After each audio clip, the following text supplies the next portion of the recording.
Let's get into our conversation for this hour now. And as we had said, we will be talking about the hidden realities around vaginismus. And we'll have in studio with us Pauline Ochieng, who is a pelvic health and lymphedema physiotherapist. Good morning, Pauline. Good morning. It's good to have you in studio. Thank you for having me today. Yeah. We usually start off with a quote of the day. Falaris will share the quote. You can say if you agree, disagree, and if it speaks to you. Okay. Karibu sana, Pauline. Thank you. Our quote is a Swahili proverb. Maybe I should try and say it in Swahili. But it reads, the one who has crossed the river does not laugh at the one being carried by it.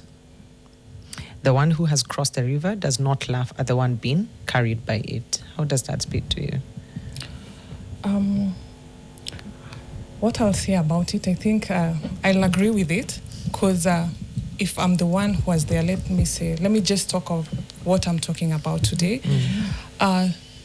I think I'm in a better position to say whatever is happening to these people or to these patients, unlike the people who don't understand that there's such a condition or there's something like this. So only the person who is suffering from it or somebody who understands it better, I think is in a better position. That's very, very true. Yeah. And you can't laugh at the person who doesn't understand. Yes. Yeah. Those of us who are ignorant. So to chekele.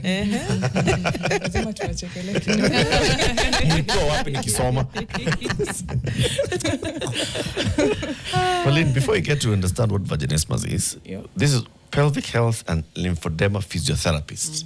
Kisungu Koboa. What is that? Okay, maybe we start first of all by understanding what physiotherapy is, because you'll find most people saying physiotherapy is kunja kunjua, just exercise. So with physiotherapy it is a specialization. Let me say it's a healthcare. We are healthcare providers that help in restoring people's mobility, function to near normal as possible, if not to normal. So when we talk about lymphedema, this is also another specialization under the physiotherapy. They deal with people who have chronic swelling. Let me say swelling. Chronic swelling. You'll find mostly on the limbs, the hands and the legs. So we try to help drain the fluid so that at least they can be back to normal, if not to normal. When we come to pelvic health, this is also another specialty in physiotherapy. It helps in assessing, treating with people who have got issues around the pelvic areas.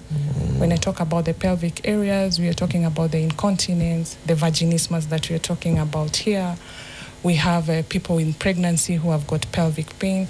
And this does not only, we don't just put it as it happens in women. We also have men who suffer from pelvic conditions.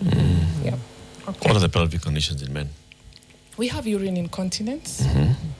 And most people who have got urine incontinence, you'll find that they have undergone surgery. Most of them have undergone surgery called TURP.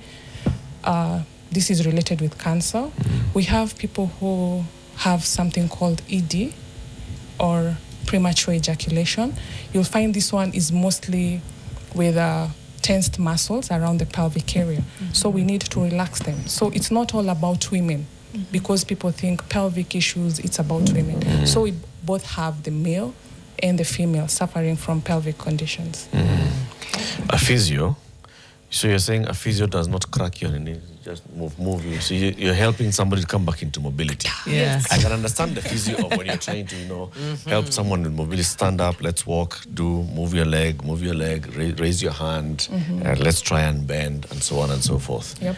Pelvic physio or lymphedema physio, what does it entail? Okay, with pelvic physio, we'll talk about vaginismus before we dig deeper into it. You'll find that people suffering from vaginismus, we help them to be back to normal so that they can be able to have their normal intercourse. People with lymphedema, you'll find people who have got, people call it elephantiasis. You'll find people who have undergone mastectomy in oncology. They have big hands, the swollen hands with edema. With our treatment, we make the hand to be as normal as the other one. So we help in the drainage. So yeah, we help them to be, if not as normal, we make them to be to near normal as possible. Okay. Yeah. So now vaginismus. Yes. What is that? What is it? The big question about vaginismus. Vaginismus, I'll say it is a condition, and it is the uncontrollable contraction of the pelvic floor muscles. When we talk about the pelvic floor muscles, these are muscles surrounding the vagina. So you'll find that they contract or they tense. In medical field, we call it spasm. So when they contract, you'll find that there's difficulty or painful in penetration or inserting anything in the vagina. When I talk about that, we have ladies who use tampons. When people are going for examination from the doctors, there's difficulty in examining them. Intercourse becomes difficult. So it's either painful, difficult, or impossible at all. Okay. Yep. I'll begin with, usually when you talk about any health condition, you go with it. Symptoms, causes, treatment, or in whichever order. So do we start, is there such a thing as causes, or is it unknown? And are there symptoms, so to speak? Okay, we can say we have some causes. When we talk about causes, it is not clearly known what the causes is, but mostly what we find that it is related to, you'll find that some ladies have undergone trauma. When I talk of trauma, I talk about the rape cases.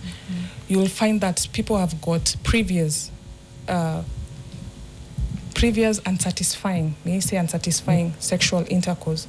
So that fear, when that fear comes in, it brings about the involuntary contraction of the muscles. Yeah. Okay. And then, now, I don't know if symptoms is the right word. Is there, aside from just experiencing the involuntary contraction of the pelvic floor, is there any other thing that would point towards vaginismus? As I said earlier, you'll find like for the ladies, not all ladies use the Tampons.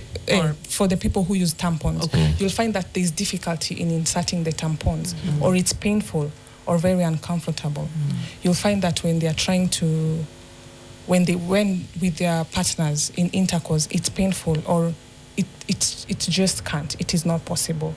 So I'll say that those are some of the symptoms that say this person might be suffering from vaginismus. But still, you have to go to the doctor so that you can be diagnosed.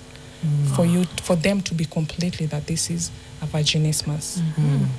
Because then, that was going to lead to the diagnosis. Part of it is, pain has been normalized in a sense, right?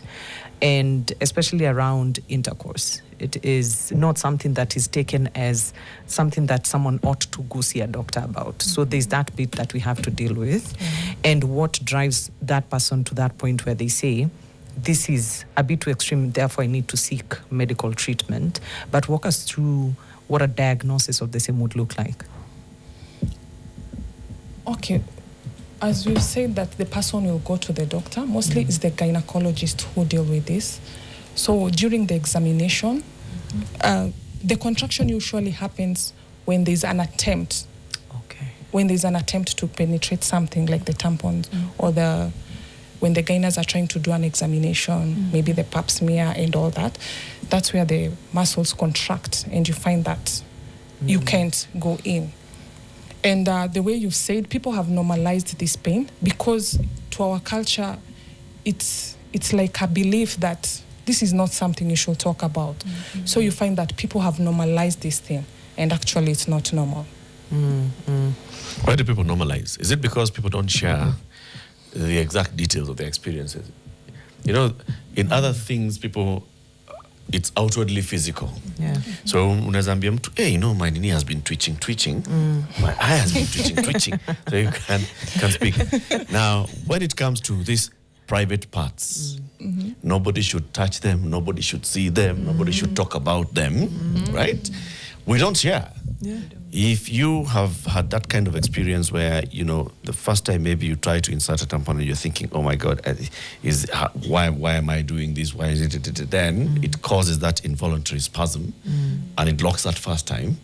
Then you find it hard to go and tell people, I tried this and it didn't work. You find yourself telling people, I don't like using. Tampons. Yeah, I don't find that them being comfortable. But you'll not go into the exact detail because also you don't know. Yeah. What's This is what normal, happens. what's This is normal, normal. What's normal, abnormal. what's not normal. Yeah. Your first, that experience you had with sex, if your first sexual experience was a traumatic one, then the next one, you don't know what should have happened. You should expect. Right, what should have expected. Just thinking about the age of introduction of initiation to sex for many people, it's young. If that one is wrong, and then the next one the body does not correct, then you leave assuming that that's normal. So the question was, do people fear to talk about it because they don't know, or because they just it's fear? something else. I mean, it's normal. They just think this is normal. I think people fear talking about it, especially in our African culture. Just the way you've said, when we were growing up, our parents were like, don't touch, this is bad. So you see, the fear was instilled in us already. So when you feel like something is amiss, like inserting a tampon, you'll find that most people will just, because of the embarrassment of it, or of talking about it, they'll either suffer silently, or when it comes to maybe the way we, as pelvic health therapists, you'll find that most people will come in or will come and show up to the doctors after maybe several partners, because a partner will not. Most of you, like you said, you don't understand what is vaginismus. People will think like, Pauline doesn't want to do this. Pauline doesn't want intercourse. You see? And it's something. That's when I'll try. Let me go and see a doctor, see if this is possible. But you'll find that most people, when they reach to the doctors, after their diagnosis, when they send to the physios, when they come, it takes courage to come and share such a thing, that this is happening. Yeah. So it's fear, our culture and beliefs. I'll say it's all about stigmatization that brings about this thing. Yeah. The prevalence of vaginismus, because I think it could be rare as well, but I mean, or not, but what's like the prevalence of vaginismus within the country for starters? We really can't say it's the prevalence, because I really can't say how much it is, because you see most people shy away from it. Most people shy away from it. They don't want to talk about it. So you find that they delay treatment. But it is there. It is not psychological. It is not a myth. It's only that people fear coming out to talk about it. But it is something that is there. We only need education to educate people about it, so that people can come out and talk about it. From your experience, Pauline. Yeah. So you, because you're a pelvic health and lymphedema physiotherapist, you've come across patients who have vaginismus. Do you think clinical officers have come across patients with vaginismus? Like in the ordinary course of a clinical officer seeing someone at a dispensary or a health center? In the health center, it might be difficult to undergo such a thing, because now me just coming out, because you'll find me as a lady coming to the clinic, finding a man, telling a man, this and this is happening. It's not really easy. Yeah. Most people, you'll find that they get diagnosed at the gynecological level, or maybe let's not talk about the dispensary. Let's say the level 4, the level 5 hospitals. That's where you'll find that the doctor might try to dig deeper about it, and that's when they find out, there might be something wrong. But what will have taken this person to hospital? For somebody to go and get... Yeah. Like I say, most of the relationships are at stake, because people will think that... I'm just thinking practically, sorry to interject here. This person shows up to a health facility, okay? You start from parlor registration. Then you're going into triage. Wanapima temperature, pressure, and all those things. Nini umekuleta kwa hospitali leo? Okay? At that stage, this is just the nurse who's taking your... Are they going to say at that point, tumekosana na bwana sababu ya... I mean... Definitely, they won't say that at that point. So they'll come up with a different diagnosis. And this is now somebody who is so resolute that they must find a solution. Yeah. Because they're thinking of the various stages that, how am I going to explain, I'm having... To every person, the nurse in the registration, the nurse in triage, then the doctor. Then the Or doctor. there's someone in lab as well that you might say, hey. Because by the time you actually come and meet the gyna, you have gone and met, first of all, a medical officer or a clinical officer. Yes. Then that one now will refer you to a gyna. So that whole chain means that we are dropping people off because somebody's like... I don't do. If it was difficult for them to just tell a friend, now it's difficult for them to go and start telling different people, Nini mekuleta hospitali. So does that mean that we are very likely not actually even scratching the surface in knowing the extent to which vaginismus is an issue in this country? Yeah, it is very true. Because, as you've said, going through all those stages, from the registration to the triage, you go to the medical doctor or the clinical officer, then it might be misdiagnosed, you're taken maybe to another doctor, then again you're referred to another doctor. That's why I'm saying we might be missing a lot of these cases. And I think education or sensitizing that we have such condition is very important for us. We can save a lot of girls out here. I'm actually just trying to think, and this is, to maybe go back a little step in. So you have someone who's never experienced either intercourse, and this is their first, attempt at it. They are not able to do it, or they're trying to use a sanitary product and they're not able to do it because of this. Let's take another example of someone who's lived a very normal life, has been having comfortable intercourse over the course of their life, then one day they wake up and this happens. Are there such cases where it just creeps up out of nowhere and you have vaginismus, yet you've lived a very normal life? I'll say we have such people. I've had such people who've had normal life, but it's not that it just comes from nowhere. You'll find that most of them, they've undergone trauma. Okay. These are rape cases patients. They were very normal, they were very okay, but because of the experience they had, vaginismus sets in. Outside of rape trauma, would childbirth also bring about be a cause of vaginismus? For the mother? Yes. Yeah, it can cause vaginismus, and this does not mean that the mother cannot give birth again. This is just the abnormal contraction of the muscles. Okay. So, for example, we have patients, they had traumatic childbirth. You find that the muscles get tensed, and that's how they get to the vaginismus. Okay. Yeah. The physio part of this conversation is now what I'm thinking next, because if I make it to the gynecologist, then diagnosed with a vaginismus, then the next thing will be they refer me to a physiotherapist, to Pauline, for example, right? Yeah. What then does treatment look like? Okay, the treatment is I can say it's intense. Let me say that. But first we start by patient education. You need to understand what you're suffering from. You need to understand your body. Like you've said, people who've never undergone or tried intercourse or tried a tampon, we need to come and sensitize them about their body, make them understand their body. Because you see, there was fear that was instilled in them when they were growing up. So we usually start by patient education. After patient education, then we go step by step. It is a series of treatments.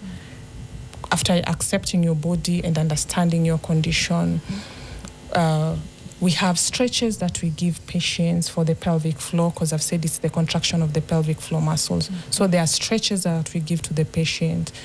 There are home programs. We teach them on breathing exercises. You're going to ask me, how is breathing related to pelvic? No, I think every muscle, inhale, exhale. I'm assuming, but you'll tell us more. Yeah, I'll tell you. So we start by the education, breathing, the stretching exercises.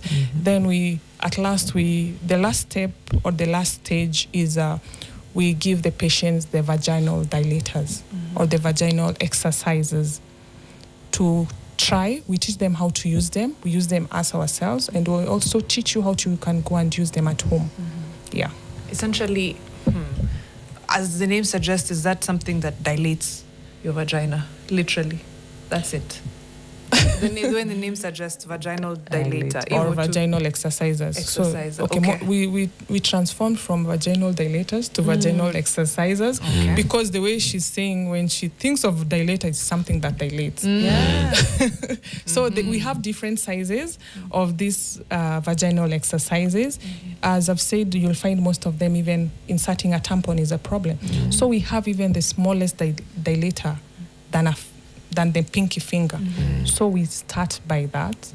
Then as we go on and on and on to, I think, size 6, we have to size 6. So you're basically exercising the muscle. Yeah. How often would the treatments be?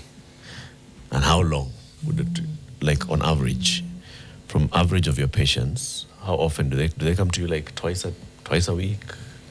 I'll say treatment 5 times a week? 5 times a week will be too much for a patient.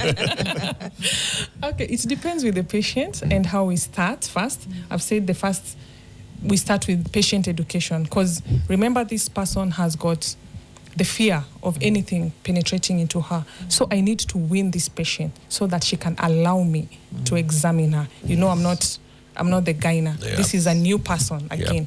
So I need to educate her, make her to be able to trust me. So you'll see by the first, when I see the patient, I might see the patient like twice a week. As we progress, I'll go to once a week, because most of this, I need to give her the home program so that she can go and try and do it on her own. But I'll start by twice a week. It depends. It varies from patient to patient. Okay. There are patients who are very difficult to open up. I'll give them like 3 times a week. How long till you say my program with you is done?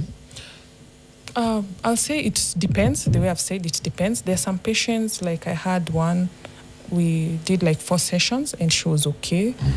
Some we go up to 6 sessions. So bodies varies from person to person. I really can't say after 6 sessions you'll be okay. Yeah. That one I'll be lying to you, because even you won't believe me as a physio. You'll be like, Pauline, you told me 6 sessions. We're on the 10th session. Nothing is happening. You're just taking my money. You're just taking my money. So first I need to reassure the patient and tell them I really cannot tell you the exact time, because they vary. How I'll respond is not the same way you're going to respond. A big part of it, like you're saying, is it starts with the brain, the mind, and then the muscle, right? How do you work on the mind? Because if it was trauma, if it came out of, let's say, rape and such other traumatic experiences, and the mind locked up the muscle, how do you work on the mind too? You see, before this patient landed to me, passed through a doctor. And you know, most medical field, it's a multidisciplinary team. So that doctor will have referred this patient maybe to counseling, to me, and to any other person. So we'll be working as a team. Okay. Do you take a patient before counseling, or after counseling, or during counseling? During So it happens at the same time. So It as you're doing happens the at the same physio, they are also doing seeing the a counseling. therapist And who's working on that. you'll find some patients we work in when they are undergoing physiotherapy, they're also undergoing counseling. You'll find for some patients, they'll first of all finish the counseling before they land to me. Yeah. The cost. Because all of this is not free. There's a cost to it. And I'm going to look at cost on 2 parts. A lot of times, again, because one, it's a silent thing that you carry, you go, you're probably misdiagnosed, and maybe you could speak to the misdiagnosis and how that stretches the cost and duration of treatment. And then the treatment service that you'd be receiving from someone like Pauline, how much that would cost you on average in terms of making sure that you're fully treated. The cost. Wow. Let me help you. Start with, it It depends. depends. Continue. Sure, it depends with where you're getting the treatment from. But as you know, I hadn't talked about it. You see, this pelvic health therapy, it's a new thing. It's something that we're embracing here in the country as the physios. It's something that wasn't known, let's say, a long time ago. So it's quite expensive, I'll say at that. It depends with the hospital that you're going to and the different charges. Yeah. Yes. And also when I add about the cost, you'll see that I'll give, maybe if I see the patient once a week, most of these things I give as a home program. Yes, I need to see the patient, but it's something that I can also Prescribe for home program, and will be just becoming for reviews. We see how she's doing. If she's doing something wrong, I correct it.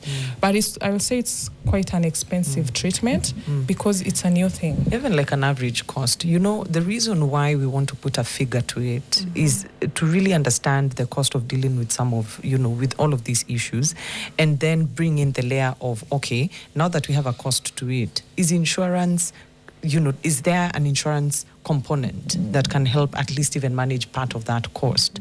Whether you're seeking the services at a public hospital or you choose to go the private route. And that would, in creating the awareness, we have to layer in the money aspect. So on average, Philaris has come in, she has a diagnosis in her hands. How much would it set me back? Let me talk as where I work from. Yes. Okay. Physiotherapy sessions cost 5,900 per session. That's around 6,000. Okay. Insurance are accepted, but I think if we create more awareness, because rehabilitation is very expensive. So if insurance can embrace the rehabilitation bit and be able and accept to cover for them, it will be even favorable for the patients, because not everybody can afford such kind of money. Correct. What about from SHA? Do you accept SHA? With where I work from, it also depends. Let me use the word depends again. It depends with the job group that you're in. There are some job groups that are accepted, and there are just some job groups that are not accepted. Oh, that's if you're a civil servant. Yeah, civil servant is a job group. I'm not so sure about it, but there's a job group, I think, KL. I'm not so sure about it. That one, I can't say much about it. Okay. Yeah. But then, that's for civil servants, and that means that's on an enhanced cover. It's not like the standard SHA. Yes. So for you and me, SHA would be a no. Yeah. Yeah. Okay. No, that's part of what I wanted to know. The cost obviously is something that keeps people away. The knowledge again is another thing.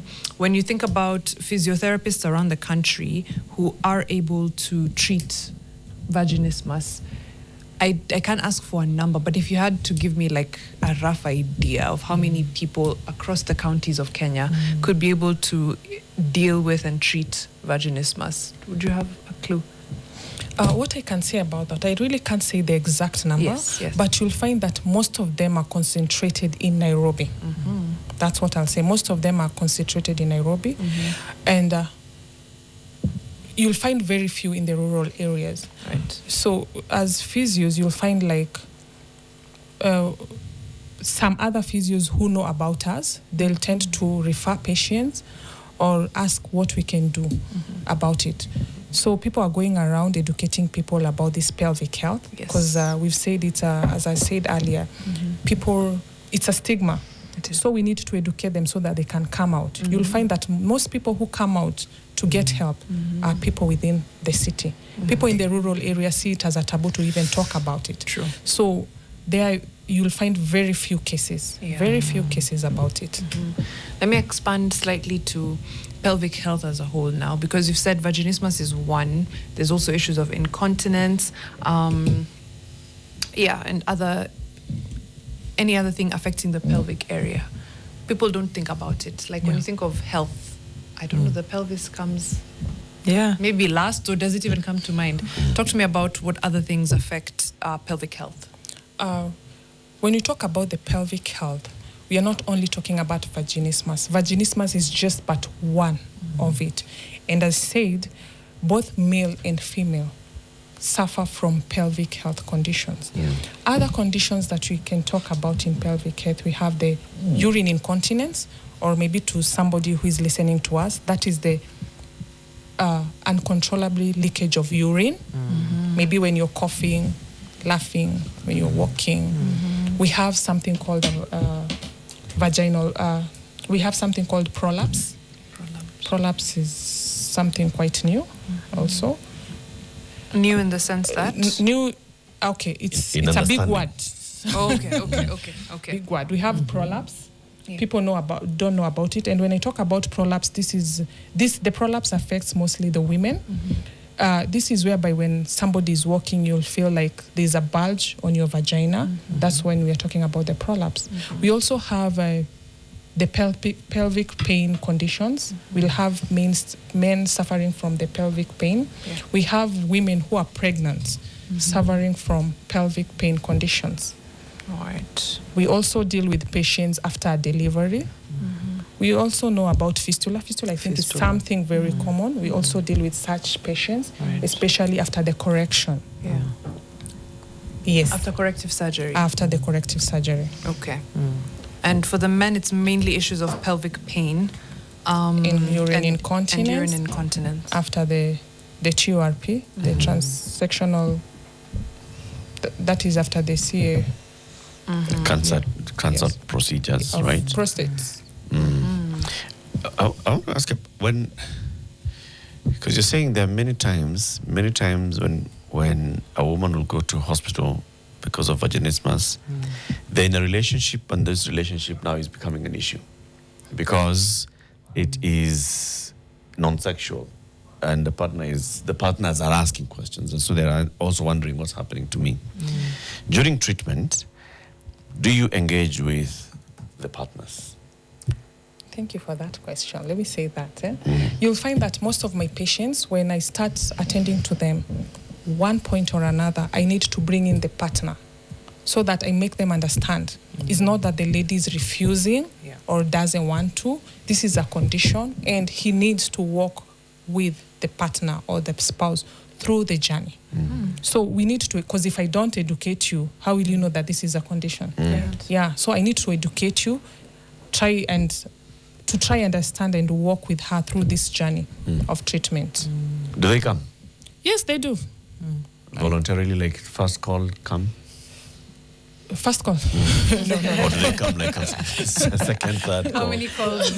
Not first call. I also explained to the patient that she needs to go and talk to the partner and ask the partner to come and join during the session. You'll find even the gyners, because when some words come from the doctors, it's more powerful. So the doctors will usually tell the patient, make sure you go see, let me say, Pauline, go with your partner so that they can understand. Yes, there'll be a little bit of hesitant, but in the end, they usually show up and we walk with them.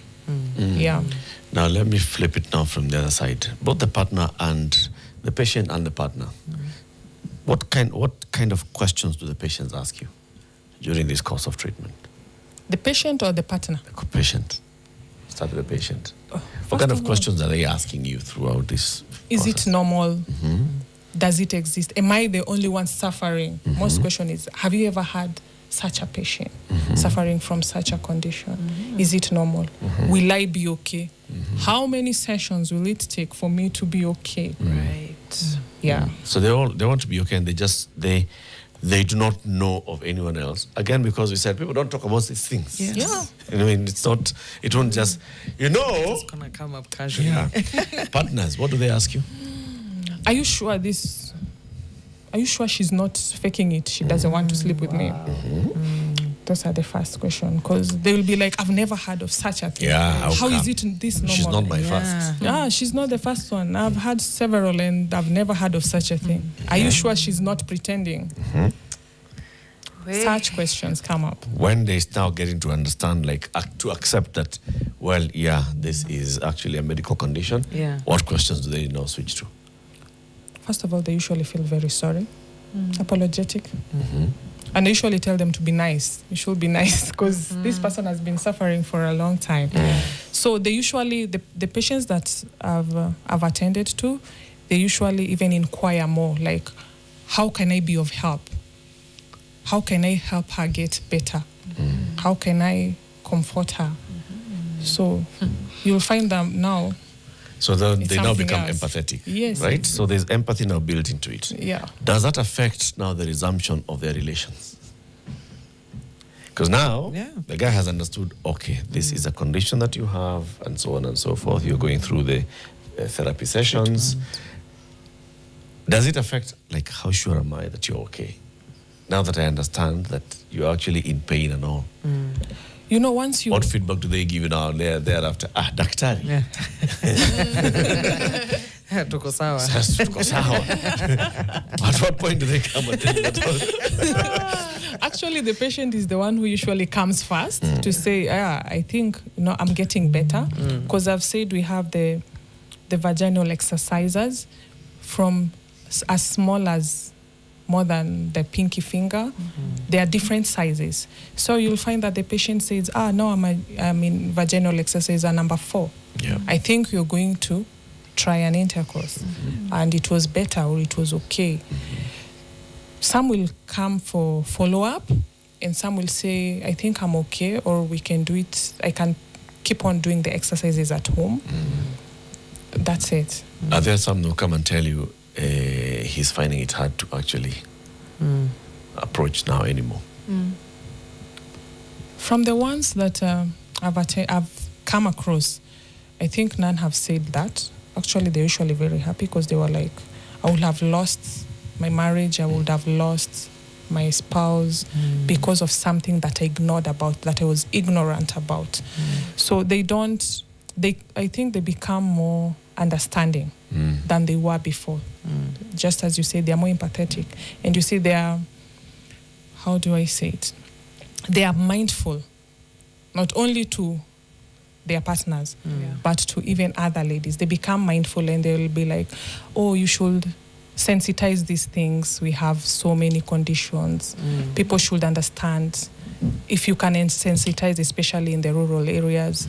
So they are more mindful of what they're doing. How does that empathy affect the healing process from a speed perspective or intensity or, I'll say the empathy now, for the people I've attended to, you'll find that some partners think that it's somebody is refusing to do such a thing, or somebody is refusing for the intercourse. Now you'll find even the partner saying, or maybe she doesn't see me as attractive, that's why she's refusing and all that. So you'll find with that empathy, now she'll be like, oh, now I'm being understood better.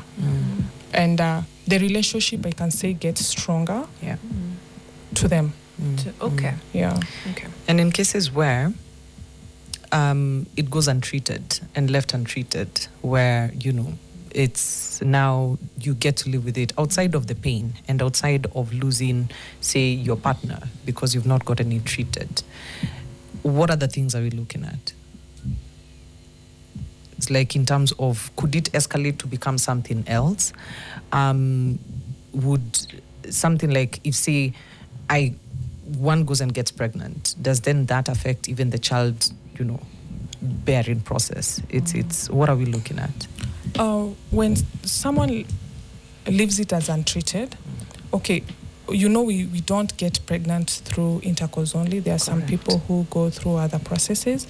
It doesn't affect the delivery process. You'll find somebody will deliver normally. It doesn't affect. It's only the fear, the contraction,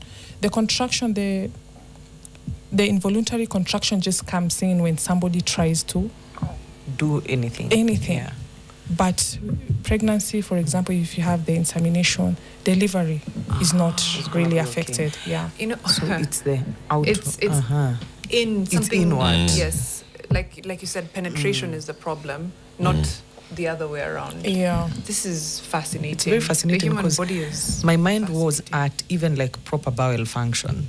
For example, it's if it's something that would get affected, but then again, if it's the problem is more inward than it is outward, then the bowel function is okay. Plus the bowel function is from a different place. Yeah. So technically, it wouldn't. Or do you mean like it could lead to incontinence? Something like that, because either way the exit is We Different also. one. Different. It's true. It's true. we Do also the deal pelvic with muscles people- affect? so it's a whole ecosystem, because you're Yes. looking at your bladder. Let me add the bladder there. So your bladder and bowel Yeah. function. Maybe let's take away the bowel, but it's Yeah. your bladder Okay. function. The your pelvic whole- there's muscles will any affect kind of- there. That's yeah. true. That's true. But we also deal with patients who have got the fecal incontinence. Okay. We usually help them strengthen the pelvic floor muscle. You see, for vaginismus, we are training on the relaxation, while on the incontinence, the fecal incontinence, we are strengthening them. Yeah. For the urine incontinence, we have different types of incontinence. There are types of incontinence that we strengthen the muscles. There are type of incontinence that we have to relax the muscles first before we re-educate again on the muscles. So even the fecal, we train. You train. Yeah. Okay. I think I'll touch on the incontinence a little bit, but first, how do we increase awareness on this? What method do you think would be best to increase public awareness of things like vaginismus and even incontinence? I'll say we do something like maybe to us as the multidisciplinary team, like you say, the people maybe in the rural areas, the CEOs. If we try and sensitize, maybe we can get talks. If I know in the rural areas we don't have TVs, maybe in that clinic we cannot have, but if we can have just something that goes around instead of watching, let me say, the medicine, the way they are advertising their medicine or the services, we can also try and sensitize about this condition and say that pelvic health, it is not a myth, it is not a taboo. These conditions are there. Yeah. Leaking urine is there. It is treatable. You can get help. You just need to go and get assessed.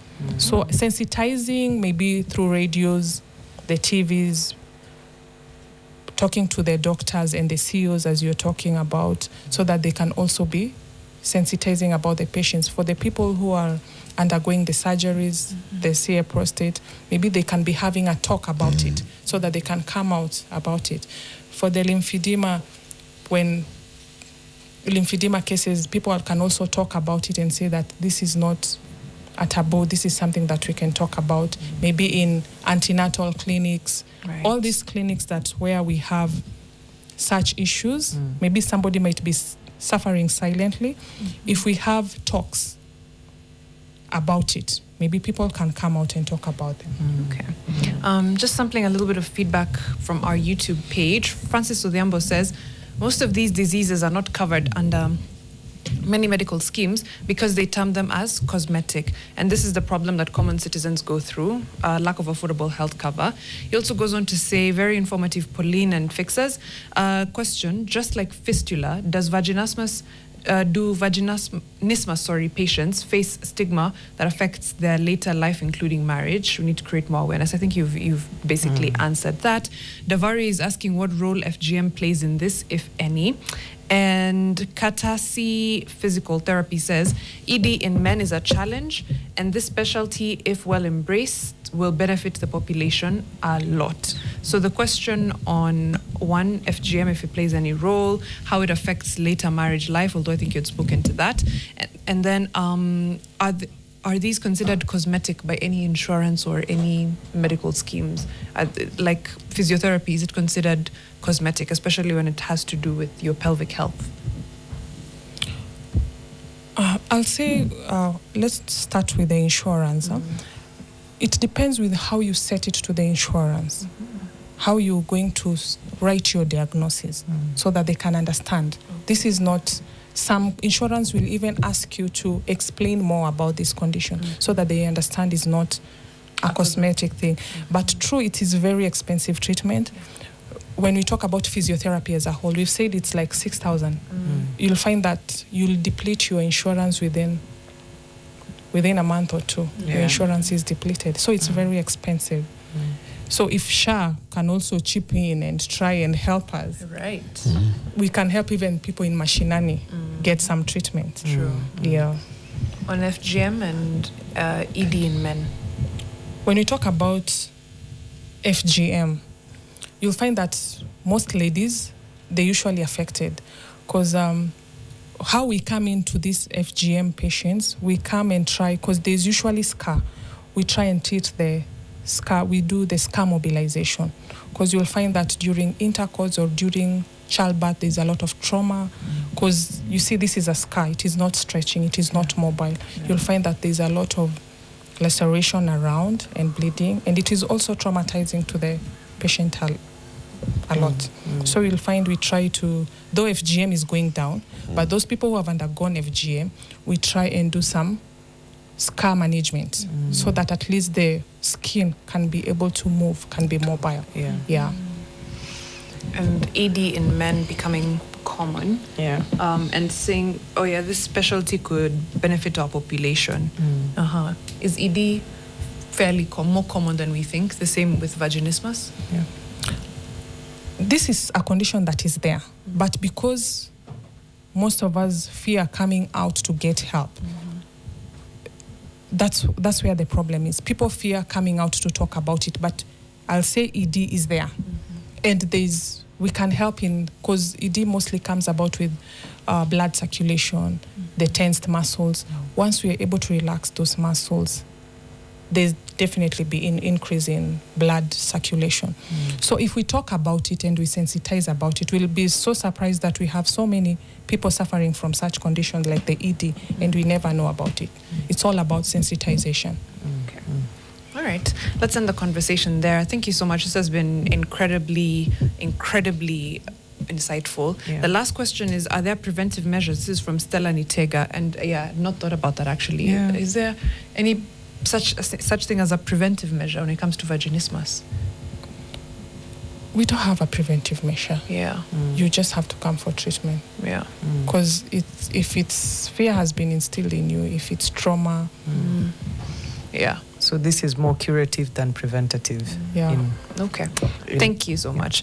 That is Pauline Ochieng. She is a pelvic health and lymphedema physiotherapist. We've been discussing vaginismus, understanding it, and of course, creating awareness around it. We have to end the show there, but we leave you in the capable hands of Claudia Naisabwa and Brian Aseli on Nation FM, and of course, Your World with Winnie and Mary on NTV. From myself, Mariam Bishar, Eric Latif, and Phalaris Wamboi, have an amazing Thursday.